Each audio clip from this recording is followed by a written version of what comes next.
Ethereum turns 10, time to leave the trilemma behind. Decentralization doesn't have to be a dirty word where performance is concerned. Say Muriel Médard, MIT professor, co-founder of Optimum and Kishori Konwar, co-founder of Optimum. Decentralized systems like the electric grid and the World Wide Web scaled by solving communication bottlenecks. Blockchains, a triumph of decentralized design, should follow the same pattern. But early technical constraints caused many to equate decentralization with inefficiency and sluggish performance. As Ethereum turns 10 this July, it's evolved from a developer playground into the backbone of on-chain finance. As institutions like BlackRock and Franklin Templeton launch tokenized funds, and banks roll out stablecoins, the question now is whether it can scale to meet global demand, where heavy workloads and millisecond-level response times matter. For all this evolution, one assumption still lingers: that blockchains must trade off between decentralization, scalability, and security. This blockchain trilemma has shaped protocol design since Ethereum's Genesis block. The trilemma isn't a law of physics.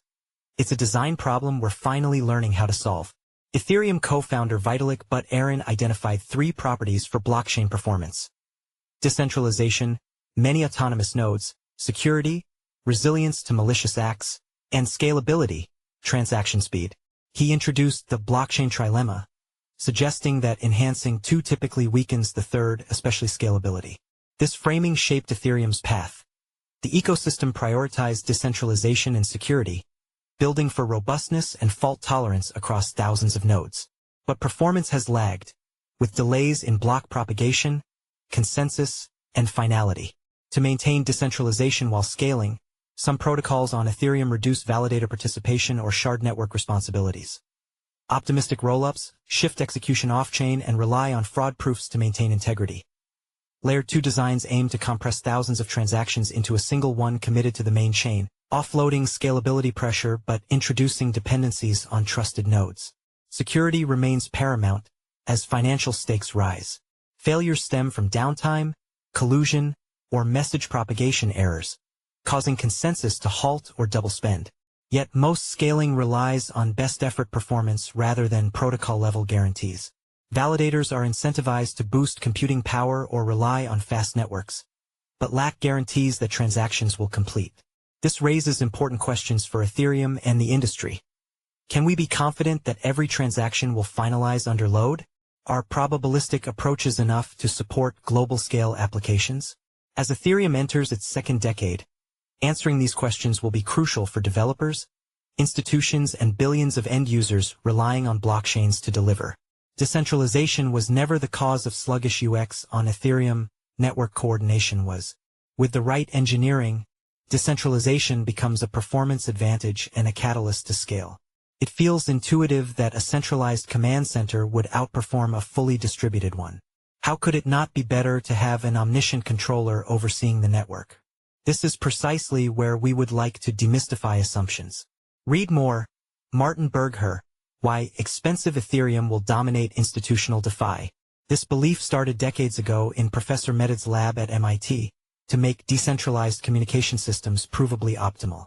Today, with random linear network coding, RLNC, that vision is finally implementable at scale. Let's get technical. To address scalability, we must first understand where latency occurs.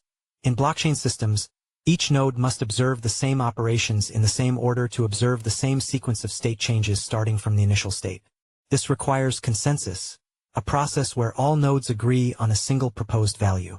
Blockchains like Ethereum and Solana use leader-based consensus with predetermined time slots in which nodes must come to agreement. Let's call it D. Pick D too large and finality slows down. Pick it too small and consensus fails. This creates a persistent trade-off in performance.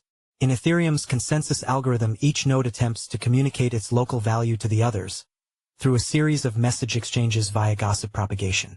But due to network perturbations, such as congestion, bottlenecks, buffer overflow, some messages may be lost or delayed and some may be duplicated.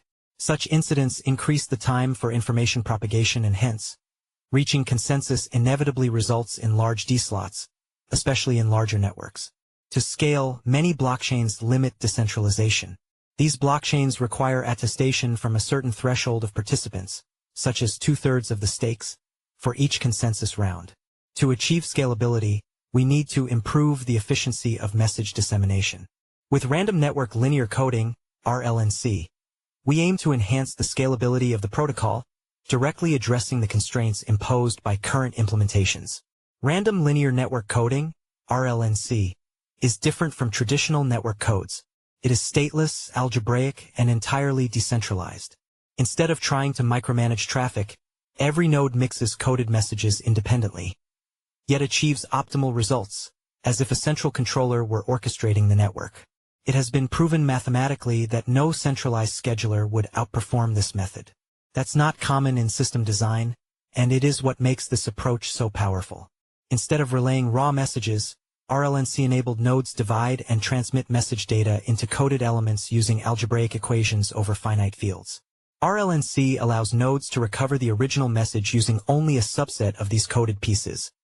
There's no need for every message to arrive. It also avoids duplication by letting each node mix what it receives into new, unique linear combinations on the fly. This makes every exchange more informative and resilient to network delays or losses. With Ethereum validators now testing RLNC through Optimum P2P, including Kiln, P2P.org, and Everstake, this shift is no longer hypothetical. It's already in motion. Up next, RLNC-powered architectures and PubSub protocols will plug into other existing blockchains, helping them scale with higher throughput and lower latency. If Ethereum is to serve as the foundation of global finance in its second decade, it must move beyond outdated assumptions. Its future won't be defined by trade-offs, but by provable performance. The trilemma isn't a law of nature, it's a limitation of old design, one that we now have the power to overcome. To meet the demands of real-world adoption, we need systems designed with scalability as a first-class principle, backed by provable performance guarantees, not trade-offs. RLNC offers a path forward. With mathematically grounded throughput guarantees in decentralized environments, it's a promising foundation for a more performant, responsive Ethereum. Read more. Paul Brody. Ethereum has already won. Muriel Médard is the co-founder and CEO of Optimum, the high-performance memory infrastructure for any blockchain. She is the co-inventor of RLNC, the technology behind Optimum, spun out of over 2 decades of MIT research, and holds the NEC Chair of Software Science and Engineering at MIT. She is a member of the U.S. National Academy of Engineering, the American Academy of Arts and Sciences, the German National Academy of Sciences, a Fellow of the U.S. National Academy of Inventors and Fellow Institute of Electrical and Electronics Engineers. Kishori Konwar is the co-founder and chief technology officer at Optimum. Previously, Kishori was the research data scientist at Meta Platforms and also held positions at Broad Institute, MIT Research Laboratory of Electronics, SAIL, the University of British Columbia, KPMG, and Goldman Sachs. Kishori received a Master of Science, Physics, degree from Indian Institute of Technology, Kanpur, and MTech from Indian Statistical Institute, Kolkata.